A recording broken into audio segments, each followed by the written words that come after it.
सिंधु नदी भारत और पाकिस्तान में बहती है। क्या भारत सिंधु नदी और उसकी दो सहायक नदियों को पाकिस्तान में बहने से रोक सकता है? भारत ने मंगलवार को जम्मू कश्मीर के पहलगाम में हुए चरमपंथी हमले के बाद 6 नदियों के जल बंटवारे से संबंधित सिंधु जल संधि को निलंबित कर दिया है। उसके बाद ये सवाल कई लोगों के मन में है। 1960 में हुई सिंधु जल संधि 2 युद्धों के बाद भी कायम रही। इसे सीमा पार जल प्रबंधन के एक उदाहरण के रूप में देखा गया। ये रोक भारत के पाकिस्तान के खिलाफ उठाए गए कई कदमों में से एक है। भारत ने पाकिस्तान पर आतंकवाद को समर्थन देने का आरोप लगाते हुए ये कदम उठाए हैं। हालांकि पाकिस्तान ने ऐसे आरोप का साफ तौर पर खंडन किया है। पाकिस्तान ने भारत के खिलाफ जवाबी कार्रवाई भी की है। पाकिस्तान ने कहा है कि पानी रोकने को युद्ध की कार्रवाई के रूप में देखा जाएगा। इस संधि के तहत सिंधु बेसिन की 3 पूर्वी नदियों रावी, ब्यास और सतलुज का पानी भारत को आवंटित किया गया। वहीं 3 पश्चिमी नदियों सिंधु, झेलम और चिनाब का 80% हिस्सा पाकिस्तान को आवंटित किया गया। विवाद पहले भी हुए हैं। पाकिस्तान भारत के हाइड्रो पावर और वाटर इंफ्रास्ट्रक्चर प्रोजेक्ट्स पर आपत्ति जता चुका है। उसने तर्क दिया था कि इससे नदी का प्रवाह प्रभावित होगा और यह संधि का उल्लंघन होगा। पाकिस्तान की 80% से ज्यादा कृषि और लगभग 1/3 हाइड्रो पावर सिंधु बेसिन के पानी पर निर्भर है। भारत जलवायु परिवर्तन जैसे मुद्दों के मद्देनजर सिंचाई और पेयजल से लेकर हाइड्रो पावर तक बदलती जरूरतों का हवाला देते हुए संधि की समीक्षा और संशोधन पर जोर देता रहा है।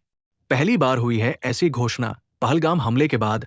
दोनों देशों में तनाव बढ़ गया है। पिछले कई सालों से भारत और पाकिस्तान विश्व बैंक की मध्यस्थता में की गई संधि के तहत कानूनी रास्ते अपनाते रहे हैं, लेकिन पहली बार किसी देश ने इसके निलंबन की घोषणा की है। खासकर ये देश भारत है, जिसके पास भौगोलिक लाभ हासिल है। हालांकि निलंबन का असली मतलब क्या है? क्या भारत सिंधु नदी के पानी को रोक सकता है या उसका रुख मोड़ सकता है, जिससे पाकिस्तान को उसकी लाइफलाइन से वंचित होना पड़ सकता है? सवाल यह भी है कि क्या भारत ऐसा करने में सक्षम भी है? क्या भारत पानी रोक पाएगा? एक्सपर्ट्स का मानना है कि भारत के लिए पश्चिमी नदियों के पानी के प्रवाह को रोकना लगभग असंभव है, क्योंकि इसके लिए बड़ी स्टोरेज और इतनी मात्रा में पानी का प्रवाह मोड़ने के लिए जितनी नहरों की जरूरत है, उतनी का भारत के पास फिलहाल अभाव है। South Asia network on dam, reverse और पीपल्स के regional water resource experts Himanshu Thakkar कहते हैं, भारत में जो बुनियादी ढांचा है वो ज्यादातर नदी पर चलने वाले हाइड्रो पावर प्लांट्स का है, जिन्हें बड़ी स्टोरेज की जरूरत नहीं है। ऐसे हाइड्रो पावर प्लांट बड़ी मात्रा में पानी नहीं रोकते और बहते पानी के फोर्स का इस्तेमाल करके टरबाइनों को घुमाते हैं और बिजली पैदा करते हैं। भारतीय एक्सपर्ट्स का कहना है कि बुनियादी ढांचे की कमी के कारण भारत संधि के तहत मिलने वाले झेलम, चिनाब और सिंधु नदी के 20% हिस्से का इस्तेमाल भी नहीं कर पा रहा है। इसी वजह से स्टोरेज के निर्माण की वकालत की जाती रही है, लेकिन पाकिस्तान संधि के प्रावधानों का हवाला देकर इसका विरोध करता है। एक्सपर्ट्स का मानना है कि भारत अब पाकिस्तान को सूचित किए बिना मौजूदा बुनियादी ढांचे में बदलाव कर सकता है या फिर नए ढांचे का निर्माण कर सकता है। इससे ज्यादा पानी को रोका जा सकता है या फिर उसका रास्ता बदला जा सकता है। ठक्कर कहते हैं, अतीत के उलट अब भारत को पाकिस्तान के साथ अपनी परियोजना के दस्तावेज साझा करने की जरूरत नहीं होगी। क्या पानी को हथियार बनाया जा सकता है?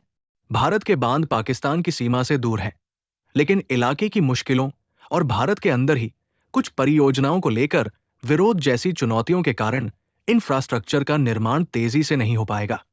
2016 में जम्मू कश्मीर के उरी में हुए चरमपंथी हमले के बाद भारतीय जल संसाधन मंत्रालय के अधिकारियों ने बीबीसी को बताया था कि वे सिंधु बेसिन में कई बांधों और वाटर स्टोरेज परियोजनाओं के निर्माण में तेजी लाएंगे। इन प्रोजेक्ट्स की ताजा स्थिति पर कोई आधिकारिक जानकारी नहीं है, लेकिन सोर्स से मिली जानकारी के मुताबिक इस मामले में प्रोग्रेस लिमिटेड ही रही है। एक्सपर्ट्स का कहना है कि अगर भारत मौजूदा ढांचे के साथ पानी के बहाव पर कंट्रोल करता है, तो पाकिस्तान में गर्मी के मौसम के दौरान इसका असर देखने को मिल सकता है। गर्मी के मौसम में पानी की उपलब्धता में कमी भी होती है। टफ्ट यूनिवर्सिटी में अर्बन एनवायरमेंटल पॉलिसी और एनवायरमेंटल स्टडी के assistant professor Hasan F Khan ने डॉन न्यूज़पेपर में लिखा, गर्मी के मौसम में क्या होगा वो चिंता का विषय है। उस वक्त पानी का बहाव कम होता है और स्टोरेज ज्यादा अहमियत रखती है। टाइमिंग बेहद महत्वपूर्ण है। उसी दौरान संधि संबंधी बाध्यताओं की अनुपस्थिति को ज्यादा महसूस किया जाएगा। संधि के तहत भारत को पाकिस्तान के साथ हाइड्रोलॉजिकल डेटा शेयर करना जरूरी है। ये डेटा बाढ़ के पूर्वानुमान, सिंचाई, हाइड्रो पावर और पेयजल से जुड़ी योजना बनाने के लिए महत्वपूर्ण है। इस क्षेत्र में मानसून के मौसम में बाढ़ आती है, जो जून में शुरू होकर सितंबर तक चलती है। लेकिन पाकिस्तानी अधिकारियों का कहना है कि भारत पहले से बहुत कम हाइड्रोलॉजिकल डेटा शेयर कर रहा है। इंडस वाटर ट्रीटी के पूर्व पाकिस्तान एडिशनल कमिश्नर सहराज मेमन ने बीबीसी उर्दू से कहा, इस घोषणा से पहले भी भारत महज 40% डेटा ही शेयर कर रहा था। एक और मुद्दा जो हर बार तनाव बढ़ने के समय उठता है, वो ये है कि क्या ऊपरी देश निचले देश के खिलाफ पानी को हथियार बना सकता है। इसे अक्सर वाटर बम कहा जाता है, जहां ऊपरी देश अस्थायी रूप से पानी को रोक सकता है और फिर बिना किसी चेतावनी के अचानक छोड़ सकता है, जिसकी वजह से निचले हिस्से में भारी नुकसान हो सकता है। क्या भारत ऐसा कर सकता है? गर्मी के मौसम में पाकिस्तान में पानी की कमी हो सकती है। एक्सपर्ट्स का कहना है कि भारत को सबसे पहले अपने ही क्षेत्र में बाढ़ का खतरा होगा, क्योंकि उसके बांध पाकिस्तान की सीमा से बहुत दूर है। लेकिन अब भारत बिना किसी पूर्व चेतावनी के अपने जलाशयों से गाद बहा सकता है, जिससे पाकिस्तान के हिस्से की तरफ नुकसान होगा। सिंधु जैसी हिमालयी नदियों में गाद का स्तर बहुत अधिक होता है। ये बांध और बैराजों में जल्दी ही जमा हो जाती है। इस गाद के अचानक बढ़ जाने से नीचे की ओर काफी नुकसान हो सकता है। एक बड़ी तस्वीर और भी है। भारत ब्रह्मपुत्र बेसिन में चीन के नीचे की ओर है और सिंधु नदी तिब्बत से निकलती है। साल 2016 में जम्मू कश्मीर में हुए चरमपंथी हमले के बाद भारत ने चेतावनी दी थी कि ब्लड और पानी एक साथ नहीं बह सकते। भारत ने इस हमले के लिए पाकिस्तान को जिम्मेदार ठहराया था। उस दौरान चीन ने यारलुंग त्सांगपो की एक सहायक नदी को रोक दिया था, जो पूर्वोत्तर भारत में ब्रह्मपुत्र बन जाती है। पाकिस्तान चीन का सहयोगी है। चीन ने कहा था कि ऐसा इसलिए किया गया है क्योंकि ये सीमा के पास बनाए जा रहे हाइड्रो पावर प्रोजेक्ट के लिए जरूरी था। लेकिन इस कदम को इस तरह देखा गया कि चीन पाकिस्तान की मदद के लिए आगे आया है।